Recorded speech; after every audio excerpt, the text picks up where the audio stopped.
It was February 2009. My family was going on a day trip to the city, which, living where I did at the time, meant a 2.5-hour drive. I was in the back of the car, happily reading the newest issue of Nintendo Power. I was a Nintendo kid, so of course this was my gaming magazine of choice. And it was an issue they labeled the RPG Special, one I have mentioned before on this channel when talking about DS RPGs. And on the cover, something fascinating. A mix of sci-fi, fantasy, and western. Something familiar that brought back memories of a game I read about in my very first issue of Nintendo Power a little over 6 years prior. And the name immediately sparked a connection to that. Phantasy Star. Yes, Phantasy Star Zero here is where my story really starts with this franchise, with me getting the game later that year and subsequently falling in love with it. It's actually kind of funny. I still feel like a newcomer to the series because this is where I came in, even if now I've been with the series for the majority of its lifespan, at least if you're only counting from online and not the older RPGs. I still missed so much of the series in its prime that I still feel like a latecomer, and likewise missed PSO 2 in its prime after I gotten into the franchise. And well, also frankly, after Phantasy Star Zero, there was one new game released in the US for 9 years until Phantasy Star Online 2 and then NGS finally came over. But Phantasy Star Zero is where it all started for me.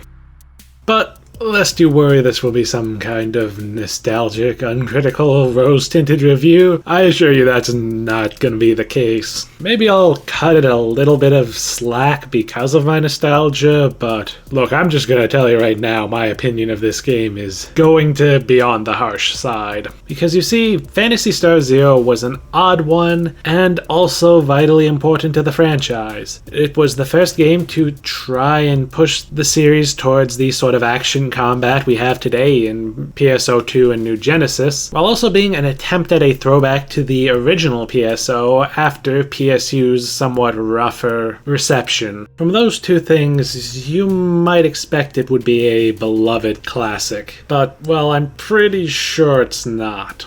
If it was, I'd be kind of shocked, and as someone with a history with this game, would not be inclined to agree with it, because this is a very flawed title.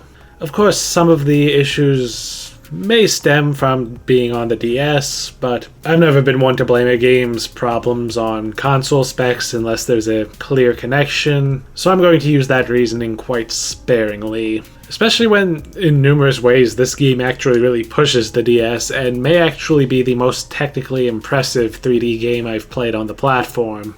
Instead, I think the reason goes back to my PSO video, where I stated that I never really felt like I ever heard anyone articulate why the original PSO was special. And Zero suggests to me that maybe the developers, or at least those that were on the team for this game, didn't really know themselves. The elements that are retained from PSO are mostly shallow. Some are superficial, retained to make the game look more like PSO, even when they were never a part of what made it good, while others have become superficial because the things that made them special were either changed or removed. Often, the game mixes elements from PSO and PSU in ways that capture the appeal of neither. In fact, that might be how I sum this up for a thumbnail text. PSO misinterpreted through the lens of PSU. Because it feels like it was designed by someone who was familiar with PSU, and then just sort of briefly looked at PSO and tried to create a successor to it. Yet at the same time, this is still a kind of important juncture in the series. As mentioned, this is where the game started to lean more towards being an action game over an RPG. Unfortunately, while it is better as a pure action game than what came before, it's not yet good enough for the action to carry the game, and the weakened RPG elements ultimately leave this game as one step forward, 2 steps back. But enough waffling with the introduction, let's get into it and see why Phantasy Star Zero was so important and yet how it got so much wrong. And maybe in the process, see how it could have been so much better. The best place to start for this is to look at the character systems. It illustrates how Zero is designed in a way that mimics the appearance but not the deeper mechanics of PSO, in a way that suggests it is a misunderstanding of PSO by people more familiar with PSU. And also this lets me mimic my PSO video where I also started with the class section. But to understand this, we need to briefly go over the character systems in both PSO and PSU. In PSO, you had three main categories of classes: melee-focused hunters, gun-focused rangers, and the space magic users known as forces. And each of these had four subclasses or variants, or however you want to describe them, for a total of 12 options. These subclasses were stylized as your character's race and gender, which is a little weird, and I'm not a fan of any version of gender-locking classes, but the important thing is that there were 12 strongly differentiated character choices. To see how much variety there is, let's zero in on hunters. All four of them are focused on melee combat, but each has its own distinctive features. The male human is the sort of baseline, being squarely focused on melee while still having some versatility to use guns and techniques being the space magic mentioned earlier. The female Newman is a hybrid class that trades some attack, defense, and accuracy for better techniques. Not just better stats for techniques, but also access to higher levels of techniques and the ability to use buffs and debuffs, while the male human can only use the latter. Then there were two caste classes, both of which lacked the ability to use techniques entirely in favor of traps, but went in very different directions otherwise. The male caste had the worst accuracy in the class, but the highest attack and defense power, making him sort of the purest version of the hunter, while the female caste has the lowest attack and defense, but the best accuracy and evasion, making her play something like a melee ranged hybrid and giving her the most reliable special attacks of any hunter. Also, both types of castes had some other bonuses like immunity to certain status effects and bonuses to certain weapon specials. Oh, and female human and male Newman hunters just did not exist in PSO, one of the drawbacks to the gender locking. But the point is that within each class, there was a good amount of variation in PSO, despite the game seemingly only having 3 classes with a surface level reading. PSU, meanwhile, moved for a more standard race plus class system with the ability to change your class at any time. Instead of each race class gender combination being its own bespoke option, your race decided your base stats with small modifiers based on gender, and then your class provided multipliers to these stats, along with determining weapon and photon art availability. And it makes selecting your race more a matter of optimizing for your class or which part of your class you want to focus on. The flip side of this is that the class selection was greatly expanded. Putting aside the basic classes because you will never use them again once you unlock your desired advanced classes, you have 4 different categories of advanced classes, which can be summed up as standard single focus, dual focus hybrid, some oddballs that aren't easily summed up here, and hyper specialized, each of which has 3 classes within them that focus on different sections of Phantasy Star Online's melee, ranged, and technique triangle. Or to just get to the fucking point, you now had 12 distinct classes, which in some ways could be even more differentiated from each other than the 12 classes in PSO. So PSU only ended up giving you more options. So now that you know this information, I can try and convey how Phantasy Star Zero's class system feels like if someone only familiar with PSU's class system tried to copy PSO's after only looking at it very briefly.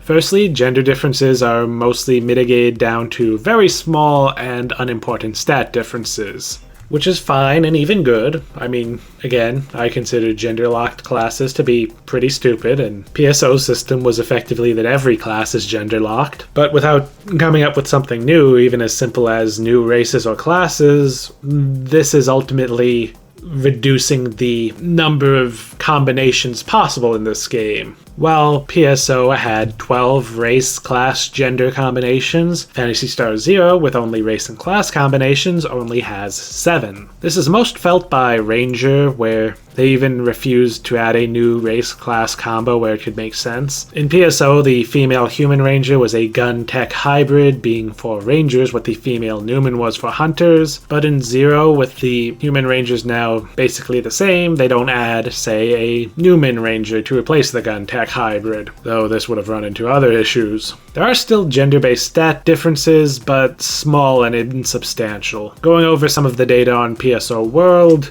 it's rarely more than a 5% increase. And that's before factoring in equipment that just makes the differences even less significant. And yet it's also not quite that simple either. There are 2 cases where your character's gender does matter a bit more. Casts have their trap selection influenced by gender, with males getting more freeze traps and females getting more heal traps. And this is all ultimately marginal, as nerfs to status effects make traps not particularly viable, and heal traps are a bit too slow to make practical healing in battle. More impactful, though, is the remaining differences between forces. All 4 types of forces have bonuses to certain techniques depending on their race and gender, so the force class is actually pretty close to how it was in PSO. In fact, the exact bonuses are very similar, just tweaked to fit the changes to the technique system. I'll pop them up on screen here if you care to pause and read them. So while I do think removing effectively gender-locked classes is a good thing, the need to rigidly adhere to looking like PSO, even if it's not at all the same under the hood, means that we just did not get anything to replace those options, and as I said before, we go from 12 race-class gender combinations to 7 race-class combinations. At least male Newman and female humans can be hunters now, I guess. And yet, there is an even bigger issue here, because the big way in which Phantasy Star Zero gets Phantasy Star Online's class system wrong is that they mostly treat it like PSU's race plus class system, instead of PSO's system where the races were just sort of fluff for the subclasses that adhered to certain trends. Or to put it another way, the different racial variants of each classes are far more focused on stats alone, and it actually does just feel like you only have 3 classes with 2 or 3 options for each, determining mostly how optimal you want to be. Because unfortunately, with utility not being nearly as important as it was in PSO, the right choice is usually just whatever lets you hit the hardest. Different race-class combinations are not actually going to play all that differently. Of course, just to make this section as long as possible, I can't just say that it is entirely like PSU either, because as with the way that gender affects traps for casts and tech bonuses for force, there are still a few ways in which race are more than just stat bonuses. Of course, casts still trade their ability to use techniques for the ability to use traps. The different racial variants of each class do sometimes get access to extra weapons, but these are usually from another class's specialty, and as we'll see later, with less and less of a focus on breadth of options, these aren't that valuable. Then there's also a few race-exclusive things like Newman gaining a minor photon point regen effect while casts gain a minor hit point regen effect, though I guess these are still overall better than in the original PSO where these regen effects only worked if you stayed totally still. And casts lose access to techniques in favor of traps like in PSO, although aside from support techniques, which do actually make human hunters better solo characters than cast hunters, this is less significant than it was in PSO, because as I keep harping on about, a variety of options is less important, and techs are not very useful in this game unless you're a force. Plus, as mentioned, race does also affect the technique bonuses that forces get, but this is kind of the extent of the non-stat differences between the races. This is probably felt the most by Newman hunters who no longer have the higher technique level caps or the expanded support technique selection of their counterparts in PSO. Not that these would have been a huge help, but it does just further limit the reasons why you would want to play a Newman hunter. I mean, if nothing else, it makes them less unique, and I would argue that being less unique is even worse than being less effective. But likewise, casts lost their bonus to certain weapon specials. I mean, weapon specials don't exist anymore, but there's nothing to replace it. Although the bonus was presumably once meant to help make up for some of the depth and utility they lacked without techniques, but there's nothing like that here, which speaks to a general lack of depth we will continue to see. And while we're on the topic, I'll mention that they also use the stat spreads the races had in PSU rather than the trends that could be seen in PSO. Mostly this is important with accuracy. In PSO, humans had better accuracy than casts in the same class, with the exception of the female cast hunter, who basically flipped every stat trend compared to the male cast hunter and casts in general. But in PSU, cast's role as the high attack power race was taken over by the new beast race, while casts took over as the gun-focused high accuracy race, while humans became jack of all traits with a focus on the hybrid classes in that game. But in Zero, there's no beasts, but the stat spreads remain the same, making casts both the strongest and the most accurate, and humans in fact get knocked down to less accurate than Numans because beasts are no longer around to be the least accurate. This would really put humans in a bind if not for the fact that human hunters at least have buffing techniques to make them the best hunter class in single player, but that's kind of it. So the end result of all this is that it really does feel like there's just 3 classes, with your race selection being a matter of optimization, and maybe if you want a very specific option that isn't universal for a class. And this is amplified further by how the gameplay vastly favors specialization over versatility. Sure, there are the weapon type differences between the racial variants of each class, and there are usually some situational arguments for each one if you don't care solely about optimizing damage output. But there just is not as much variety in the gameplay, and that in turn limits how valuable hybrid classes can be. The game encourages doing one thing at a time and makes it awkward to switch between things. Compared to PSO, where a female Newman hunter could cast text just fine while swinging a double saber and then pull out a gun to deal with a flying enemy, or PSU, where the dual wielding system and weapon palette made it easy to juggle the various options you have at hand. And it's this same focus on specialization that makes the return of mags and materials feel like unnecessary nods and inclusions because they were in PSO rather than because they add anything to PSZ. They worked great in PSO, a game that was deeply focused on the minutia of your stats and where stat caps meant that going all in on power materials and a full attack power mag would usually just be wasteful, and where some of the more versatile characters could make use of the ability to change your stats by switching mags to switch playstyles on the fly. But Phantasy Star Zero is just not that kind of game, perhaps driven home by how easy it is to raise a single stat mag in this game. This is where they added the ability to just feed your mag weapons or armor to easily raise a single stat. But at least it's not as bad as mags in PSO2, where they only served 2 purposes, being a nostalgic returning feature from the original PSO, which to be fair is mostly the case in Zero as well, and making you pay real money if you screwed up your mag or wanted to play multiple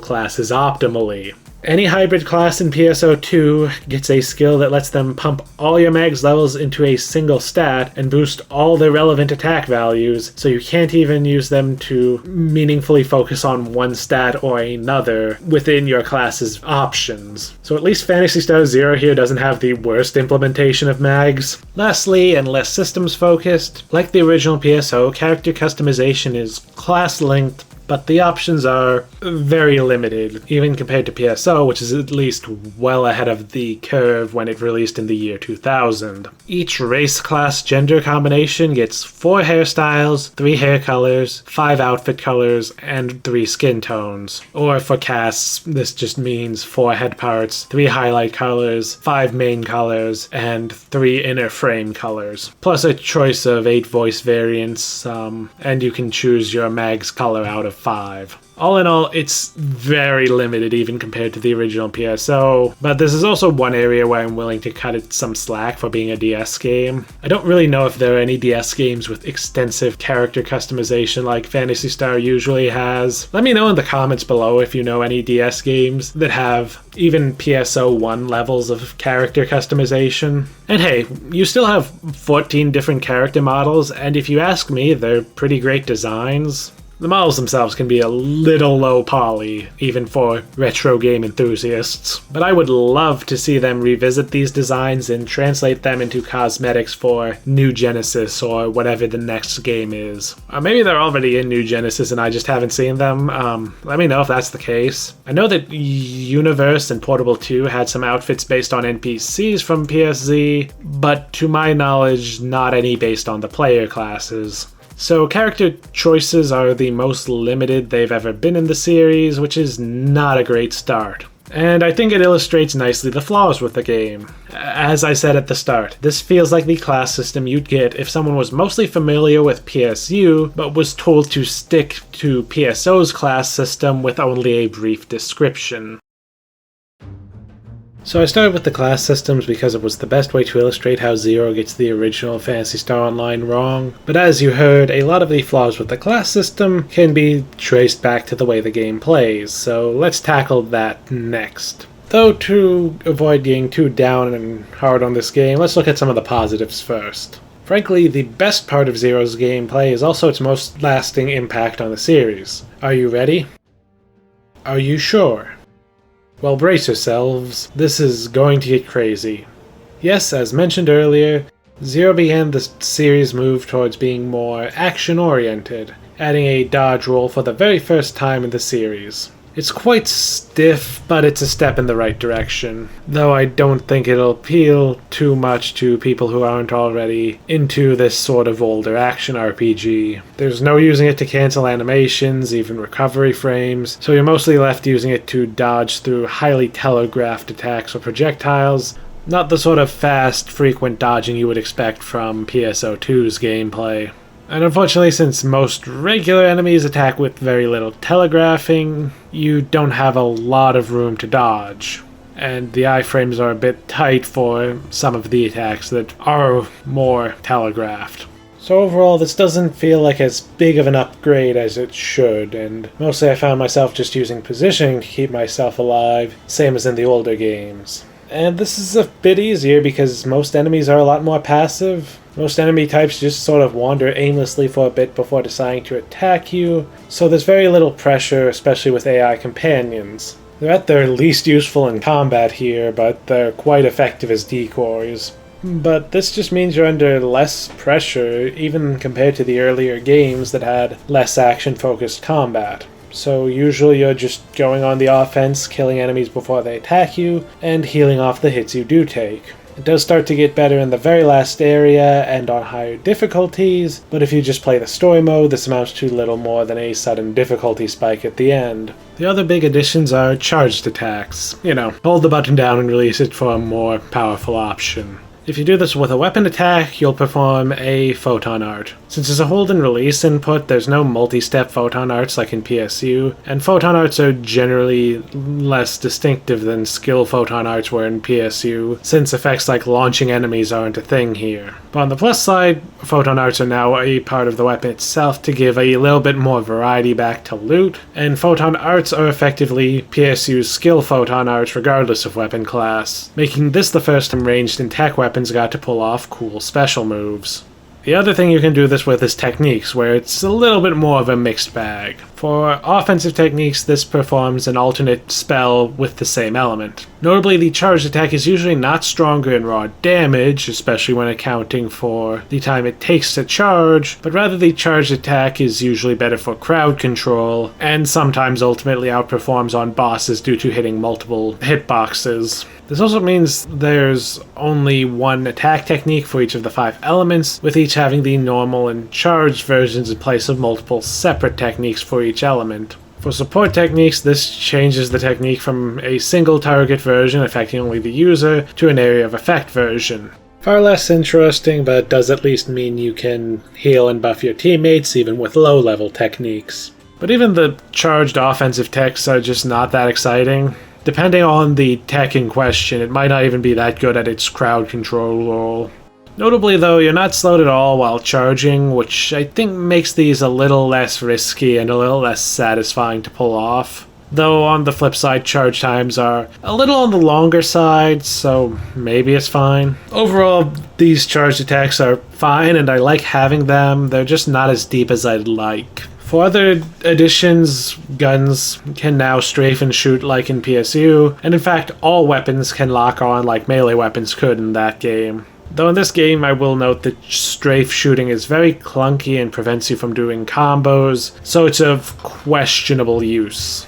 And then there's a couple weapons with special functions, mostly gun slashes and shields. Gun slashes fire a 3-shot spread if you fire while holding L, and with a bit of practice you can do a 2-hit melee combo then finish with this blast. While shields will block while you hold down L, consuming a bit of photon points to negate all incoming damage. But aside from all this, there's a lot of stuff that is just the way it works in PSO. Customizable action palette with 6 slots, 3-hit combos with increasing accuracy, but that require a certain degree of timing and not just button mashing, that kind of stuff.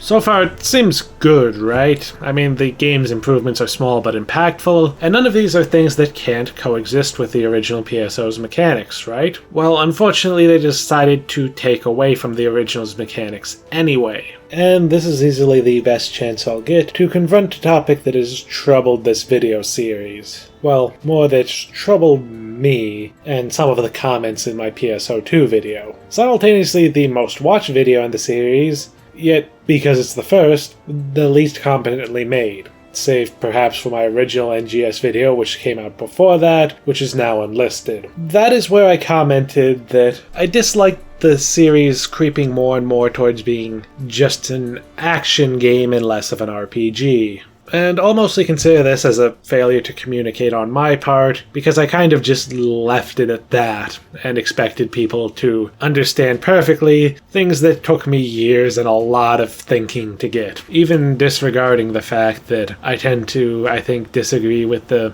conventional wisdom on what makes good RPG elements to include in a game. But with that, Phantasy Star Zero is the perfect chance to interrogate how the transition from focusing on RPG elements to focusing on action elements hurt the series. Because most of the loss of focus on RPG systems happened here. But at the same time, it does not have action gameplay anywhere near as good as PSO2's in order to make up for that. Plus, at the same time, it is attempting to directly borrow from the original PSO, so we have a clear example of how very similar gameplay can be done and be made more interesting by more involved RPG elements. So with this, maybe we can look at what was lost from the original PSO and even PSU. Things that were vital to making PSO good that just got left behind as the franchise moved on, and things which PSO 2 didn't need in order to be a good game, even if I would have liked them, leading to that sort of nitpicky criticism in my PSO2 video. But in the context of Phantasy Star Zero, their absence clearly leaves something missing from the original PSO.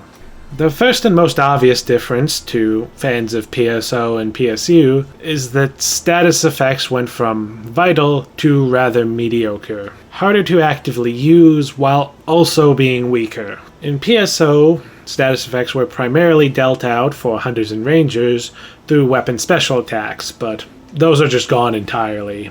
You still have heavy attacks, but not special attacks, and I'd much rather they removed heavy attacks to keep special attacks, because aside from the fact that their removal makes loot much less interesting, which I will get into, this removes a sort of moment-to-moment choice from the gameplay. Special attacks constantly provided you with the choice to do less damage and be less accurate, but potentially get a very high-value effect on the enemy if it works. This also has the knock-on effect that accuracy loses a lot of nuance, since it goes from having a lot of value for making your special attacks more reliable to just being an annoyance if you don't have enough and end up missing a lot. Oh, and bosses have no evasion stats, so accuracy isn't even a factor there. Considering it lost its original interesting role, it's not surprising people wanted its removal and got it in PSO 2. By this point in the series, like in a lot of RPGs, accuracy just doesn't add anything except frustration. Of course, this change hurts rangers the most, since without special attacks fueled by their high accuracy or bullet photon arts that give every ranged weapon utility effects, rangers are just ranged DPS. A result that some players may be fine with or even happy about, but it represents to me things just becoming more similar and less interesting, especially given that forces also have less utility outside of bringing the highest level buff techniques, and are more focused on being just magic DPS in this game, since the nerfing of status effects likewise nerfed many of their options with techniques. And I think this is a real loss for a game that is supposed to be a party-focused co-op game, where synergy between players and the different values of different roles are supposed to come together. I mean, this sort of problem is the reason why the DPS tank healer Holy Trinity is so popular. While I find it to be a rather rigid and limiting formula, it does enforce cooperation quite nicely and in a way that's easy for developers to implement and scale. But it also gets worse, as I alluded to. In Phantasy Star Universe, weapons with additional effects, while extremely rare, were amazing. Proc rates were good for status effects, health drain effects triggered on every single hit, and in general these effects made themselves known. And when enemies used them, well, freeze was basically instant death with extra steps, same as in PSO. But in Zero, these effects are mostly unimpressive. Not only do they trigger much more rarely, but their usefulness, regardless of source, is far lower. While this does make it a lot less brutal when used on you, freeze is no longer instant death, it does also make it a bit underwhelming. And it leads into this game falling into the frequent RPG trap where you're encouraged to just focus on damage because these systems aren't actually deep or complex enough to reward anything else. And then there's the removal of the quick menu. While you can still skip to your equip or items menu by holding L or R while pressing start, this is slower than the quick menu and locks you in place. Sure, you could have included the original quick menu as is on the DS with a single D-pad, but the lack of even an attempt at a touchscreen based substitute or something akin to PSU's quick swap palette has a surprisingly large detrimental effect on the game. Weapon switching is slower and riskier, so it becomes less frequent, and combined with enemies that don't push you to switch, the gameplay becomes repetitive. Compare this to PSO and PSU, where switching weapons was one of the major choices you made in combat. Constantly switching weapons to adapt to the situation, combined with the emphasis on positioning, gives things a tactical feeling. But without either ability or reason to switch weapons on the fly, I mean, you can still mix up your weapon set, but while it keeps combat a bit fresh, it's clunky and usually unnecessary. You're essentially tricking yourself into thinking the gameplay is more varied than it really is. And then the variety between the weapons themselves just isn't that great either. With the aid of photon arts, it's very easy to just stick to one weapon type. So with the feeling of fewer meaningful options, the game ends up just being more repetitive. Of course, the removal of the quick menu also hurts technique classes a lot. In PSO, they could use the quick menu to cast any technique without having it set to their palette, while in PSU they could equip multiple tech weapons with different palettes and switch between them as needed.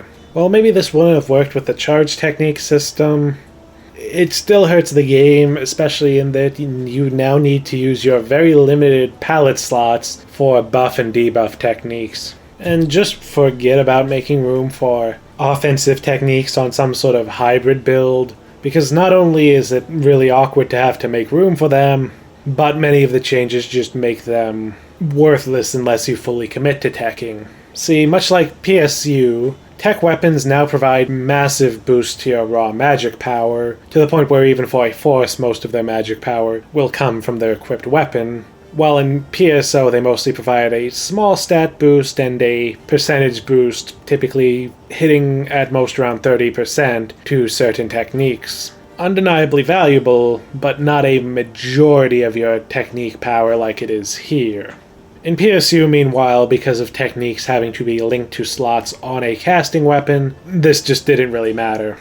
But now, even if you do use one of your precious palette slots on an attack tech, it's not going to deal much damage without an equipped casting weapon.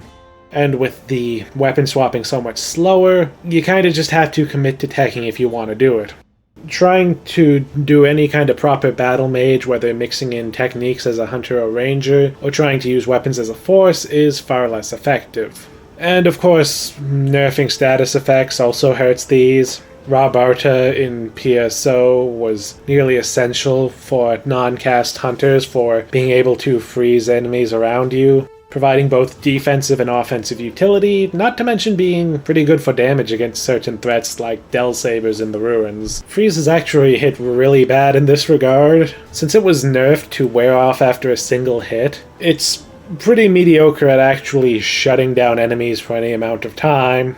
And for some reason they decided to make the charged ice technique multi-hit. So if one of the hits does proc a freeze, well, the next hit is likely to just break it and leave the enemy completely unbothered. I mean, that's just plain old a design screw-up right there. And just to top it all off, there's the baffling choice that tech weapons, which in this game also includes slicers, now scale their melee damage off of your tech power, which means that there's little room to use them on a hunter for some kind of battle mage build, and instead most forces will spend just as much time whacking enemies in melee as they will casting techniques, while also ensuring they have little reason to dabble in equipping non-casting weapons. Find this all just a little lame, as it reinforces many of the existing issues that make the game less varied. Although I guess it does make forces a bit more fun to play, so there's that. And there's even more I could dig into, mostly little things, but look, I don't want to go crazy on the nitpicking without a good segue into it. I feel like I've made clear enough how this game in particular de-emphasized the things that made the games before it good RPGs, while lacking the things that made later games good action games.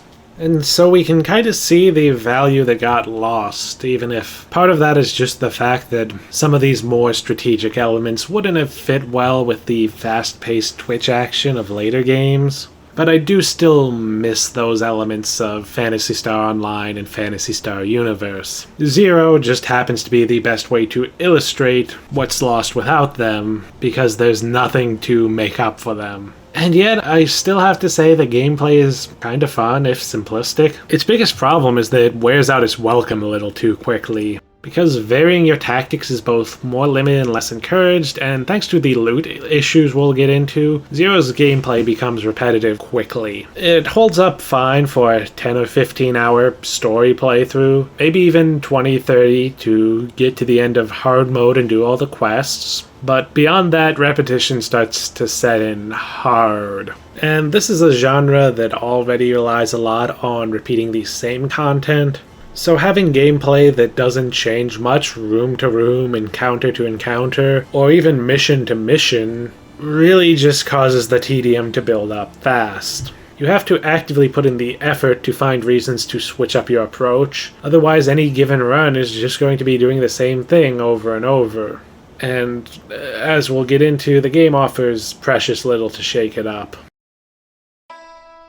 Okay, let's get back to some positives by going on to the story and world section, which is also kind of going to be a level design section. Anyway, the world is pretty cool. A post-apocalyptic space western setting where humans and castes have partially rebuilt after an unknown calamity known simply as the Great Blank. Cities seem reasonably well developed and advanced, but there are large, dangerous swaths of poisonous wasteland separating these cities, and some offhand lines of dialogue do show how much scientific knowledge has regressed. So while you are operating out of a single city, you do kind of get a sense that there's a whole world out there, which you then get to explore with some of the best biome variety in the series. highlighted by the excellent visual design, and even going so far as to use different tile sets for the first and second half of any given zone. The story, meanwhile, is pretty small as a contributing factor to the game. It's not that engaging, it's quite cliche and straightforward, which is a shame when they did put in some effort with multiple endings, some story differences based on your race, mostly in the first 3 areas and the final area, and a lot of side story quests. But while there's a few interesting tidbits and concepts, including a connection to the original PSO, the execution is just kind of lacking. It's very basic. The writing frankly feels on par with a Saturday morning cartoon, save for a few raunchier jokes that are quite adolescent, usually being neither tasteful nor particularly funny. So while a lot of the setting stuff is mostly pretty interesting as a place to adventure, they don't tell much of a compelling story with it.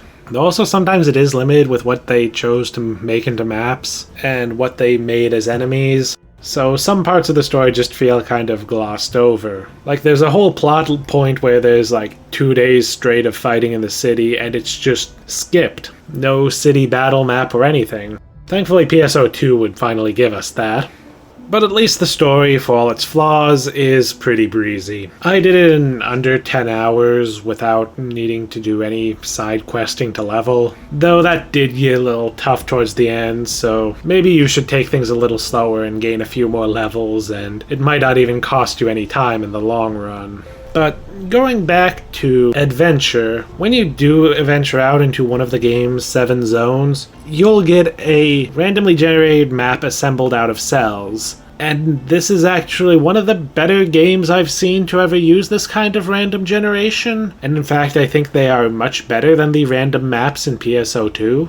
Because each room in Zero is its own separate space, the rooms don't have to fit neatly together like in PSO 2. They can have these skyboxes that imply a lot more scale, akin to how classic Monster Hunter did things. And the individual random rooms are pretty varied and unique, certainly more so than in PSO 2, helped by the inclusion of rare secret rooms, which you might not even realize exist until you stumble onto them.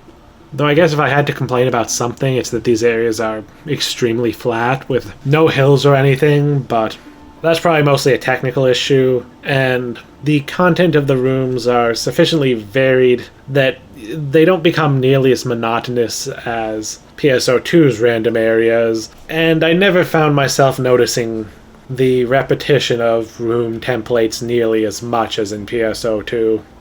As for the enemies that populate these zones, mixed bag. They're not as varied as they can be in some of the other games, that's for sure. Some areas even having as few as 3 standard enemies plus reskins, and the most you see in an area being 5 distinct enemy types, not counting palette swaps. And part of it could be that they're spreading it a bit thin with 7 distinct areas, which is pretty impressive. Really, the bigger flaw with the enemy variety is that the gameplay design limits how much variety they can provide. KSU may have had a real problem with reskins making the enemies blur together, but the gameplay is designed such that these enemies still provide varied combat encounters. I guess the way to put it is that Phantasy Star Zero actually does have a decent amount of variety in terms of individual enemy types, even if they're spread thin, but the problem is enemy mechanics rarely vary enough that these different enemies feel meaningfully unique, and basically never demand much in the way of thought compared to enemy encounters in some of the previous games. Oh, and I also lied earlier when I said there were 7 stages. There's actually 8. The Eternal Tower exists. This is a bad thing. There is a rant incoming, so I apologize. The Eternal Tower has 100 floors, 90 of which have 5 rooms each of normal enemies, and 10 of them have boss fights. By comparison, a typical run of a regular zone will basically be certain to have fewer combat rooms than the 45 that you get doing just 1/10 of the tower. And you have to do the tower in one go. I remember doing the super hard version of it as a kid and it taking me over 8 hours. It was excruciating. And doing the hard mode version for this took, I want to say, 6 hours, too damn long. And there's very little reason to run the tower besides a small handful of rare drops on super hard. Anything else you can get from normal enemies, you're better off hunting them in their native habitat. Because the game only just reuses enemies from the 7 existing zones outside of the boss fights, so there's nothing new. There are some rewards for completing the tower and for completing all quests including the tower, but it's so time-consuming and tedious. It's long and greatly exacerbates the game's existing issue with repetition. By the time you're doing it, you'll be strong enough that the enemies won't be that much of a actual challenge. And you know that surprisingly good random map generation I mentioned? Yeah, none of that is to be found here, even if the game does still have some beautiful vistas outside the tower. Now granted, there is only one wave per room, but this just means even more walking to traverse each floor, and frankly I would have much rather just have one room on each floor with 5 waves. Same amount of fighting, but less tedious. And do you want to know the worst part? If you're thinking, well, that sounds bad, but just don't play it. After all the other games in this series have been so nice and open-ended in what you can do, surely the game isn't gonna force you to play it. The game forces you to play it. Well, rather, they force you to play it to get to super hard mode, which is the highest difficulty setting. You have to beat it along with the rest of the quests on hard in order to unlock super hard. Honestly, I just don't think you should bother doing this to unlock super hard. Running through all the quests on hard mode was probably the most enjoyable part of this game, but unlike going from normal to hard, going from hard to super hard just doesn't offer anything except the numbers are bigger and you know that some of the gear you get might be actually the best in the game. It just feels mean-spirited. Like, hey, do you want to continue to be able to get more out of this game by playing it on a higher difficulty level? Prove your devotion by torturing yourself. Again, it's not difficult outside of some of the boss fights, it just takes forever. I would hate this if it were in PSO or PSU, or PSO2 for that matter. These are games that are far more fun to play, which I actually can play all day if I'm in the mood for them, and which I put hundreds of hours into. Phantasy Star Zero is a game I chip away at an hour or two at a time, and will probably not put over 100 hours into. Playing it in short bursts helps to keep the repetition down, and with that in mind is probably how it was designed to be played anyway, because it was on a portable console. Honestly, I almost just didn't do the Eternal Tower for this review, and instead would have gone with the source of, well, I remember it from when I was a kid. I basically sacrificed the day off I had for this, so good thing my Phantasy Star Online videos actually get views on this channel, because I would not be able to stomach doing this for a video that's going to get maybe 100 views if I'm lucky. So yeah, end of rant. Don't do the Eternal Tower, just get to the end of hard mode, then start a new character, and use the time you save not doing the Eternal Tower to blitz to story mode and get to hard mode where most of the fun in the game is anyway. If you do insist on running it, put on a podcast. I don't know how I did it back in the day with nothing to go up on the side to distract me from the mindless tedium. Actually, I remember part of it was playing through the super hard version during a really long, boring road trip. Lots of road trips in the story. I needed something to do in the back of the car, and I was still filled with loathing towards this, so just spare yourself. To reiterate, in the time it takes you to run the Eternal Tower, took me 6 hours, you could create a new character and run most of the story mode. My first playthrough on the same character who took 6 hours for the Eternal Tower took under 10 hours for the story mode. Now how about the gear? That's always been one of my favorite things to talk about in these ever since my PSO video. Mostly so I can talk about how each game fails to live up to the excellent quality of gear in the original PSO. Well, for one, rare weapons work like in PSU. just a fairly smooth linear progression of better gear past the supposedly standard rarities, with a handful of outlier unique weapons. And there's no unique only weapon types like there were in PSO, or the ones that only appeared at A rank in PSU. At most, there are a couple of weapons that don't have 1 or 2 star versions, but that just means they're slightly later in normal mode, where gear goes as high as 5 stars, compared to PSO, where the unique only weapon types like double sabers wouldn't appear at all until at least hard mode. The big addition to loot is the addition of photon arts. They're neat, but they could have been so much more. As it stands, what they provide is a bit limited.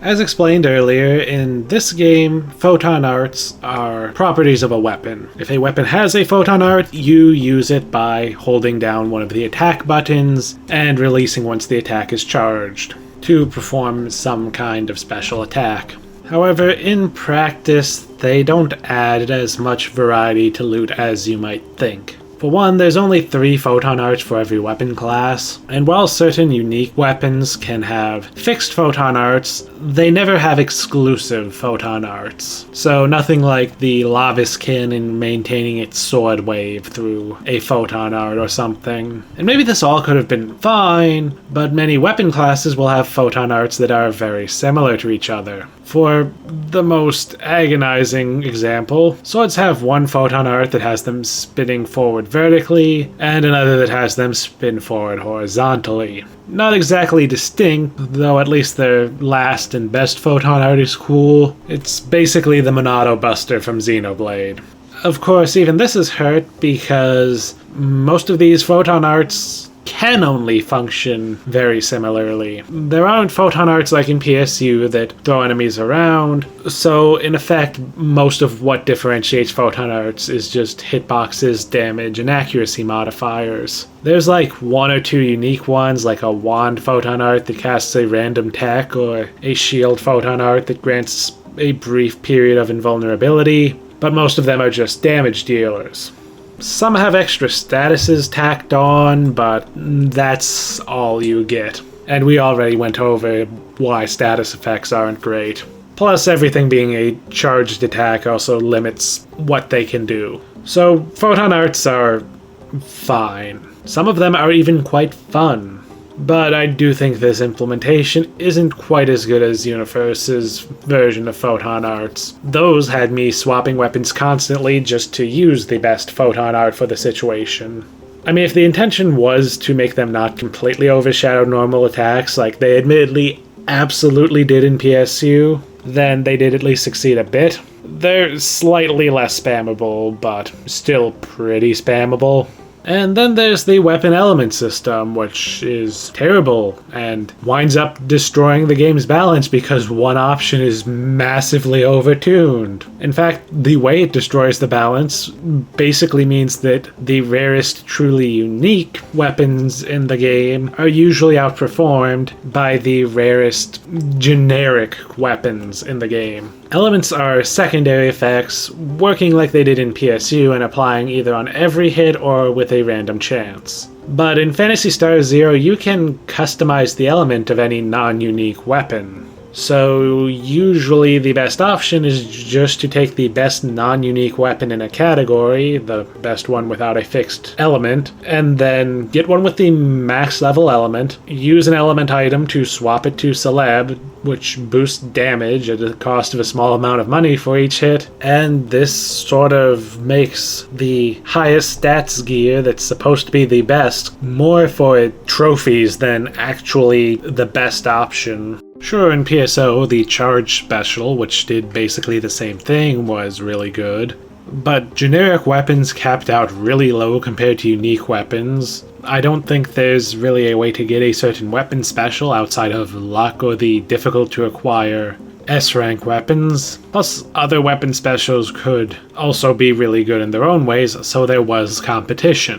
Plus, there it was subject to the limitations of special attacks. None of this is true in Phantasy Star Zero, so there's nothing to really check the celeb element, and this just kind of ends up hurting the variety of the game more. I wish that wasn't such a recurring theme with this game. On the subject of upgrades, by the way, weapon grinders work differently. They work like Phantasy Star Universe grinders, which sucks because I think Phantasy Star Universe grinders were the worst. Instead of mono, die, and tri grinders just giving +1, +2, and +3 respectively, like in PSO, in Zero they all give +1, but mono grinders only work on weapons up to 3 stars, die grinders up to 5 stars, and then tri grinders work on anything. This is really awkward when normal mode caps out at 5-star items, hard mode caps out at 6-star items, and you don't get 7-star until super hard. So I guess keep all this in mind, just dump all your mono grinders into any good 3 stars you get, likewise with 5 stars and die grinders. Honestly, this might be the clearest example of them randomly throwing in the way things worked in PSU, while making sure to keep to the superficial elements of PSO. Then Zero is the source of one of my less liked changes from the series, although to be honest, it makes sense in this context at least. Equipping gear and learning techniques is entirely based on your character's level, which is lame since it further removes distinctions between the different racial versions of each class. Though in Zero it probably would have just wound up reinforcing the existing balance issues. Because, say, Newman Hunter having higher magic power and thus being able to learn higher level techniques at a given point in the game doesn't really matter when trying to do the whole melee and magic hybrid doesn't really work in this game. Of course, it would at least let them have higher level support techniques at a given level, so they don't even really have that going for them. By the way, for those of you who think I'm slandering Newman Hunters, I played one in my original playthrough years ago, and honestly the only reason I'm so hard on them is because I feel like they're so much less fun and interesting than their counterpart in PSO. Then the game maintains PSO's weapon percentage system, giving a percentage damage boost against a certain class of monsters or an accuracy boost. Then armor and units are back to working more or less like they did in the first game, with the exception that offhand shields are now removed, and units themselves are far less exciting. There's a couple of neat ones to be found, but the plain stat boost ones are far more prominent compared to the original PSO. None of the classic slash ability, or particularly tragically the slash battle units that, I mean, if you play PSO, they're naturally some of your favorites. Honestly, this is just one of the worst loot systems in the series. A serious detriment when the whole point of these games tends to be farming for gear, and it ends up taking a lot of the excitement out of the late game in the process. Of course, this is all made worse by the fact that having a good selection of gear is not as important as it was back in PSO or PSU. Plus, it's just awkwardly caught between the old model, do whatever you want to pursue whatever gear you want, and the new model, get to the end game to run the best and hardest content to finish the game. And by that I mean it has the charms of neither. There's no interesting or challenging endgame content that would require optimizing. Reminder that the Eternal Tower tests your patience vastly more than it tests any amount of skill or quality of build. But there's also none of the cool and iconic rare weapons PSO had that could be compelling as its own reward. A lot of this is symptomatic of gameplay changes, but it also feeds into the lack of variety in the gameplay. There are few ways in which a new weapon can feel like a significant change in how you play. The most difference it can make is if you get a new weapon with a much better photon art, or a good weapon of a class that you didn't have a good one of before. Otherwise, it's just a matter of increasing stats, and all the non-weapon gear really is just increasing stats. Action RPGs have been a favorite genre of mine since, well, probably Rune Factory, with Phantasy Star Zero and Monster Hunter Tri coming not long after and ensuring my fondness for the genre. Some action RPGs I come back to as an adult, and I appreciate them more. The Monster Hunter franchise was that way. Phantasy Star Online was that way. Phantasy Star Zero, that was not the case. Unfortunately, Phantasy Star Zero became one of those games that I look back on as an adult and it makes me question my tastes more than anything. Look, there's some fun to be had. I could still recommend for Phantasy Star Online fans at least to do a run through the story and then maybe run through hard mode doing all the quests. But even that starts to wear out its welcome. Having to do the Eternal Tower to access super hard, really great way to ensure players burn out. Maybe the game could have been better if it wasn't for Phantasy Star Portable releasing so shortly before it. Maybe it could have benefited from the extra resources. Or maybe not, because just like Portable was impressive for cramming a basically unadulterated PS2 game onto the PSP, Zero is pretty technically impressive for a DS game, low poly models aside. It looks really amazing when emulated at a higher resolution. I'm not normally that fussy about that element of emulation, but with Phantasy Star Zero in particular, everything is kind of too detailed for the native resolution. All that impressive detail gets lost and instead just makes things look kind of muddy. And despite the assets seemingly being much higher resolution than they would need to be, it never feels like the game is being held back because it's pushing too far. The game throws rooms with as many as 5 enemies at you, while you have a party of 4, and there are also other active elements such as breakable objects and traps and stuff. This may not sound like much, but it is compared to a lot of other DS action RPGs I've played, like Rune Factory or Avalon Code. These don't give the player a full party and also seem to be adverse to having more than 2 or maybe 3 enemies on screen at once, so maybe Zero actually does push the DS's 3D capabilities a fair bit. Plus, on top of that, there's a decent number of animated cutscenes, there's an opening movie, and there are several peppered throughout the story campaign. So it's certainly technically impressive in most areas, which is why I'm not prone to cutting it slack just for being on weaker hardware. However, one area where I might cut them a little bit of slack for this is the lack of social functions. I'm sure some part of this is the fault of Nintendo's online infrastructure at the time.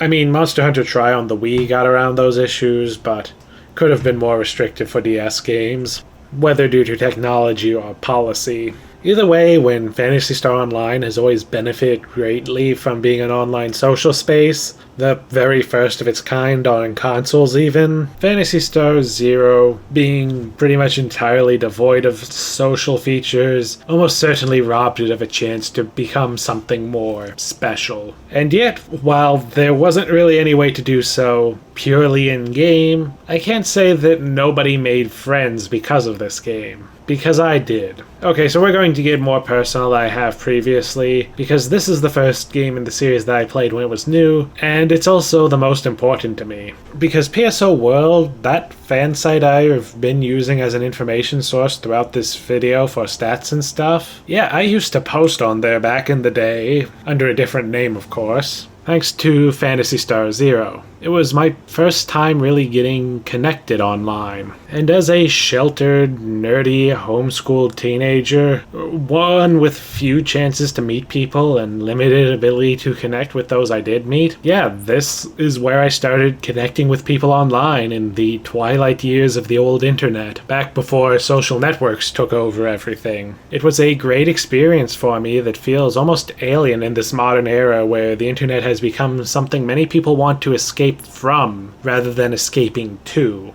And in this era where massive platforms eclipse the smaller fan sites of old, I mean, even at the time these sites were on their way out, Zero was the last Phantasy Star game that PSO World would have a full database of information on. But I'm very glad I got to experience this. Now granted, I have since largely moved on from that community just due to naturally drifting away, both from the website and from the series itself. Barring one brief attempt to return to PSO World when I tried to get back into PSO2 a few years in. And I don't talk much with the friends I made back then, nor do I really want to go back that much. Look, I was a teenager back then. I am sure that nobody 25 or older can blame me for wanting to put some distance between myself and the sorts of things I said on the internet as a teenager. And it's normal for people to drift apart as they grow older and change anyway. But in spite of that, by getting me on the internet, it set me up to meet all of the friends I've met online since then. So to all my internet friends watching, yeah, we probably wouldn't know each other if not for this little DS game that people only remember because of what came before and after it. Also, man, you are one trooper of a friend if you've made it this far into the video. So while its biggest impacts on me may be indirect, Zero was a very important social experience for me, just like the other games in this series have been for other people. Plus, the Phantasy Star series is what has gotten my channel most of what little success it has. I'd probably have half as many subscribers without my Phantasy Star videos. Actually, probably less. So even though I don't even enjoy it that much anymore, it is responsible for all of this. As I'm recording this, I'm creeping closer and closer to 600 subscribers, and there's a small chance I might end up passing it by the time this video releases. That's about 590 subscribers more than I ever thought I'd have. So with my complicated feelings on this game all laid out, if I could make one wish for Phantasy Star Online's 25th anniversary this year, it would be a Phantasy Star Zero 2, despite all the negatives I have for this game, or perhaps because of them. There's absolutely potential for a modern game that takes all of the good ideas of Zero and reintroduces all of the good things from PSO that Zero lacked, and comes out on a modern platform that doesn't force sacrifices like the limited customization, lack of quick menu, small action palette, clunky controls, limited on online, something like that with a few other improvements, released the old-fashioned way as a single, complete product with a retail price and no live service bullshit would be perfect. A great treat of something new for longtime fans, and a taste of some of the old ways for newer fans. And it would just be nice to see the classic PSO formula get one more chance. Although, I don't know, maybe there's just less of a market these days for a smaller, less ambitious title like this. I feel like it would be at risk of being criticized for not going bigger than PSO2 New Genesis, even if it did go better than PSO2 New Genesis. Unfortunately, the Phantasy Star Zero we do have, while fun and technically impressive, is underwhelming as both an RPG and an action game compared to other titles in the franchise. It's fun, it's worth trying, but there's not as much to get hooked on as basically any of the other titles. I recommend doing a story mode run on normal, then if you're not satisfied, going through the side quests on hard. You're welcome to play more, either on alts, which I recommend, or grinding through the Eternal Tower to get to super hard, which I do not recommend. Though either way, it's hard to say you really should put in more than the 20 to 30 hours of normal and hard, especially when the game doesn't have very many surprises waiting for you on super hard. But chronologically, our next title is one that is far more successful at doing what Zero wanted to do, emphasizing the action in an existing action RPG in this series, but it ends up with both better action gameplay and better RPG systems. But instead of basing itself on PSO, it bases itself on PSU. But that isn't actually going to be my next Phantasy Star video. Instead, I want to take one more trip back to PSO2 and New Genesis, mostly the latter, to see how it's gone in the past 2 years, express the fact that maybe I finally got New Genesis, and also just so I have something to replace the old shitty video I have on New Genesis. That one stopped reflecting my feelings on the game like 6 months after I made it. But those are other videos. For now, we're wrapping things up. What are your thoughts on Phantasy Star Zero, if you've even played it, or heard about it? Do you agree that it sacrifices too much of what made PSO good while not adding enough of its own? Do you think that the additional action gameplay was ultimately worth the sacrifices? Do you want a Phantasy Star Zero 2 as badly as I do? Let me know in the comments below. For now, this is Mikhail, signing off.